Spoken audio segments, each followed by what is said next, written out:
오늘 새벽에 우리에게 주시는 하나님 말씀을 받겠습니다. 오늘은 잠언 16장 3절에서 5절까지 말씀을 함께 받겠습니다.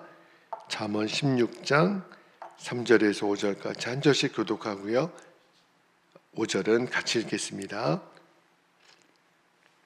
3절입니다. 너희 행사를 여호와께 맡기라. 그리하면 너가 경영하는 것이 이루어지리라. 여호와께서 온갖 것을 그 쓰임에 적당하게 지으셨으니 악인도 악한 날에 적당하게 하셨느니라. 5절 같이요. 무릇 마음이 교만한 자를 여호와께서 미워하시나니 피차 손을 잡을지라도 벌을 면하지 못하리라. 아멘. 하나님 말씀입니다. 자, 오늘은 신학적으로 굉장히 중요한 주제 중에 하나인데요.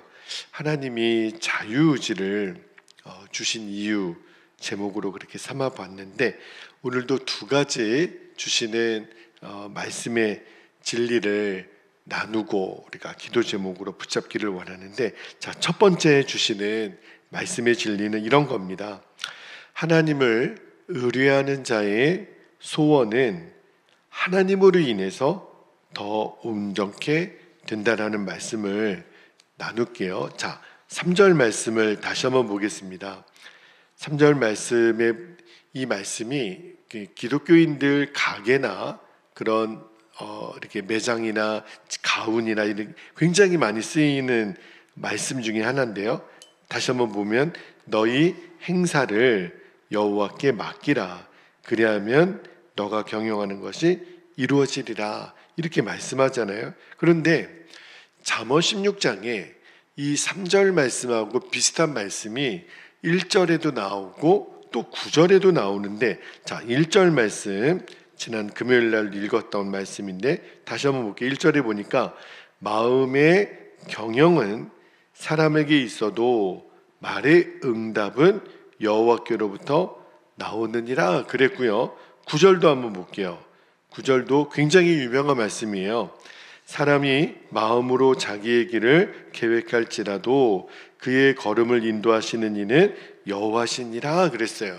그러니까 이 1절, 3절, 9절 말씀이 굉장히 유사한데, 그러니까 1절과 9절 말씀은 우리 사람에 대해서 하나님이 가지고 있는 어떤 주권을 말한다면, 여기 3절 오늘 우리가 읽은 말씀은 그래서 그 주권자 하나님을 의뢰하라. 그 하나님께 모든 것을 맡기라. 여기 3절에 보면 맡기라 그렇게 나오죠.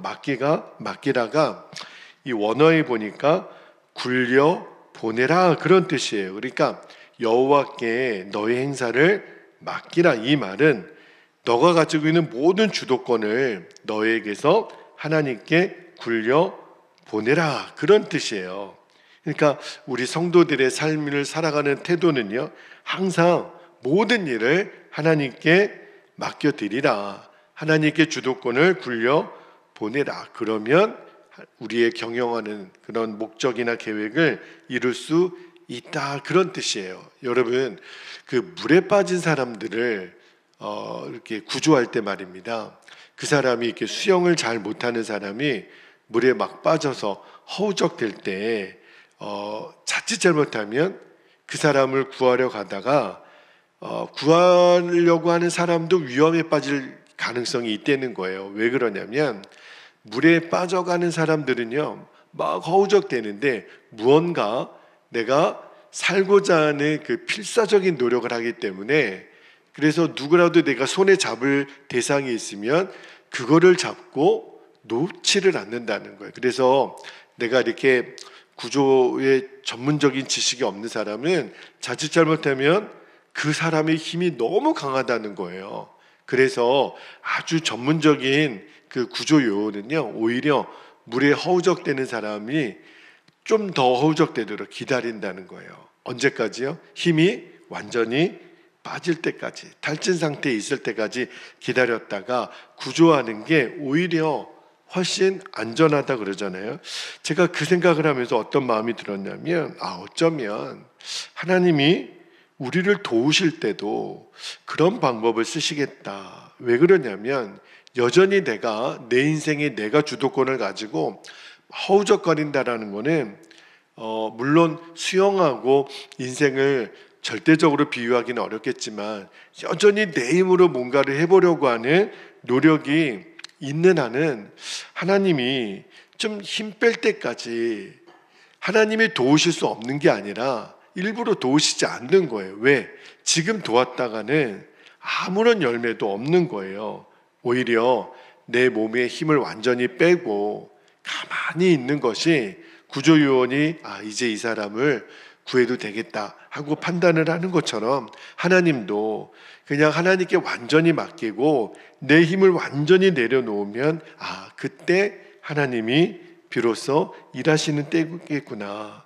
여러분, 물론 여호와를 모든 행사를 여호와께 맡기라 이 말은요, 감나무 밑에서 입 벌리고 감나무 떨어지듯이 아무것도 안 하고 그냥 앉아만 있는 그런 뜻은 아니에요. 우리는 할 수 있는 최선을 다해야죠. 그러나 이 말씀의 핵심이 뭐냐면 내 노력과 열심으로 모든 일을 이루는 게 아니고 이 성공하는 모든 일은 하나님께로부터 말미암은 일이라는 것을 인정하라는 거예요. 물론 우리가 할 수 있는 최선은 다하죠. 그러나 그 최선도, 그 노력도, 그 의지도, 우리가 가지고 있는 계획도 하나님께 맡기라. 그러면 하나님이 그 경영하는 것을 이루시겠다는 거예요. 여러분, 내가 내 인생의 주도권을 가지고 일하면 무슨 열매를 맺겠어요? 하나님 그분이 맺으시는 열매랑 비교가 되겠습니까? 오늘 말씀에 너의 행사를, 너의 범사를 하나님께 맡기고 하나님께 인정하면 하나님이 정말 우리의 경영하는 것을 이루시는 것을 우리가 온전히 경험하게 되는 오늘 하루뿐만 아니라 저와 여러분의 인생이 되시기를 주님의 이름으로 축복합니다. 자, 두 번째 주시는 말씀의 진리를 좀 나눌게요. 두 번째 주시는 말씀의 진리는 조금 4절 말씀이 어려운데, 악인이 저지르는 악행은 자기 스스로 파멸을 예비하는 어리석은 일이다. 이 말씀을 좀 나눌게요. 자, 4절 말씀에 보면 약간은 난해한 성경 구절이에요. 한번 볼게요. 여호와께서 온갖 것을 그 쓰임에 적당하게 지으셨나니, 보세요. 악인도 악한 날에 적당하게 하셨느니라, 그렇게 돼 있죠. 여러분, 우리가 인생을 살다 보면 선하신 하나님이 이 세상을 다스리신다면 이 세상에 죄와 악은 존재하면 안 돼요. 그렇죠? 왜냐하면 하나님이 선하시니까. 그런데도 이 세상에 악이 존재하는 이유에 대해서 많은 사람들이 궁금해하고 의문을 가지고 있는데, 자, 그 말씀을 좀 잠깐 나눌게요. 자, 이 4절 말씀에서 후반부에 보면 악인도 악한 날에 적당하게 하셨느니라. 누가요? 이 맥락을 보면 하나님이 하셨다는 거예요. 그죠? 근데 여기 이 말씀의 의미는요, 악인은 이 재앙의 날에 사용될 자들이라는 뜻인데, 앞부분에 보니까 여호와께서 온갖 것을 그 쓰임에 적당하게 지으셨나니, 그러면 주어가 하나님이시거든요. 마치 이 말씀은 그냥 문자적으로 읽어보면 하나님이 처음부터 재앙의 날에 사용하기 위하여 악인들을 만드셨나? 하나님, 악도 하나님이 만드신 건가? 그렇게 이렇게 읽어질 수 있는 거예요. 근데 만약에 그런 맥락으로 해석하면, 그러면 악인이 악을 행하는 것도, 또 그로 인하여 재앙을 받아 누리는 것도 논리적으로 보면 그 원인이 하나님께 있는 거잖아요. 그러면 하나님이 선하신 하나님이 아니시게 되잖아요. 악을 허용하시는 하나님이시니까. 그런데 성경은 절대 그렇게 말하지 않아요. 하나님은 죄를 알지 못하시는 분이라고, 거룩하신 분이라고 성경은 말씀하잖아요. 그런데 그런 거룩하신 하나님이 재앙의 날에 제물로 쓰시려고 악인을 만드셨다? 말도 안 되는 거예요. 그러니까 이런 거예요. 하나님은 결코 심판을 위하여 어떤 심판을 의도하고 악인을 지으신 일은 없습니다. 하나님은요, 우리 인간을 지으실 때, 온 우주를 만드실 때 다 선한 목적을 가지고 만드셨어요. 자, 그럼에도 불구하고 이 악인이 생기는 이유, 악이 이 땅에 존재하는 이유가 뭘까요, 여러분? 그게 바로 우리가 하나님이 우리에게 주신 그 원래는 선한 의지로 주신 이 자유의지를 인간이 악하게 사용했던 열매라는 거예요. 자, 다시 한번 말씀드릴게요. 여러분, 하나님이 태초에 천지를 창조하실 때, 인간을 창조하실 때만 그 코에 생기를 불어 넣으시죠. 그리고 하나님이 결정한 게 뭐냐면, 인간에게 너희들 스스로 생각하고 판단해서 너희에게 주는 이 자유의지를 가지고 하나님을 영화롭게 하도록 하나님이 인간에게 마음대로 선택할 수 있는, 근데 그 마음대로는 자발적으로는 선택하지만 그거를 악용하라고 주신 거는 아니에요.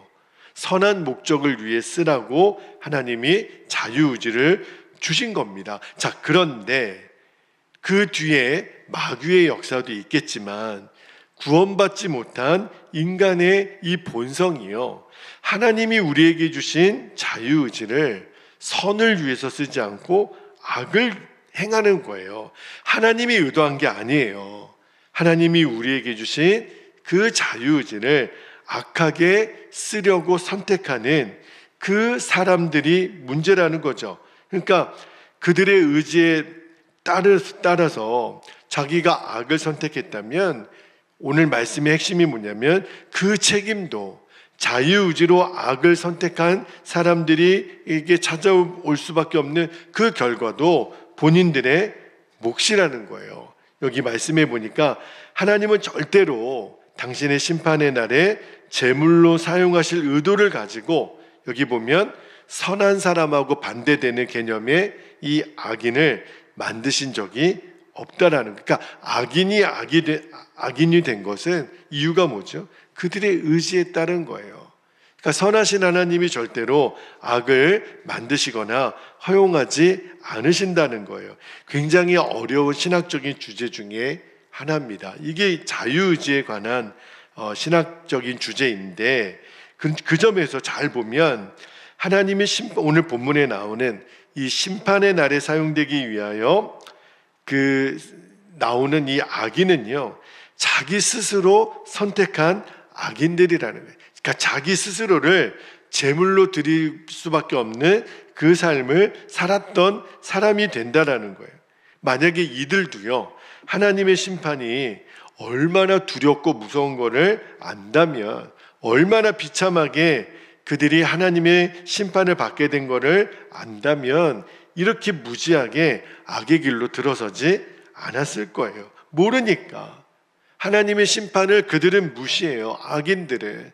내 맘대로 살겠다는데, 내 좋은 대로 살겠다는데, 내 육신의 쾌락을 위해 살겠다는데, 하나님 내게 주신 자유의지를 내 맘대로 쓸 수 있는 거 아니야? 그리고 결국은 마지막 심판날에 스스로 자기 자신을 제물로 바치는 꼴이 된다라는 거예요. 여러분, 하나님이 우리에게 자유의지를 주셨어요. 이거는 우리에게 무한한 자유를 주신 것과 동시에 어떤 의미가 있냐면, 무한한 책임도 질 수 있는 존재가 되어야 된다라는 거예요. 이거를 잊으시면 안 됩니다. 자유는 내 마음대로 다 할 수 있다라는 뜻이 아니에요. 자유는 내가 감당해야 될 책임이 있는 사람에게만 주어지는 하나님의 선물입니다. 그래서 우리가 꼭 명심하게 될 게, 내 인생 내 마음대로 사는 거지 아니에요. 우리가 첫 번째 주시는 말씀의 진리도 여호와께 너의 행사를 맡기라, 이 말은 하나님 내게 주신 자유의지를 내 마음대로 쓰지 않겠습니다.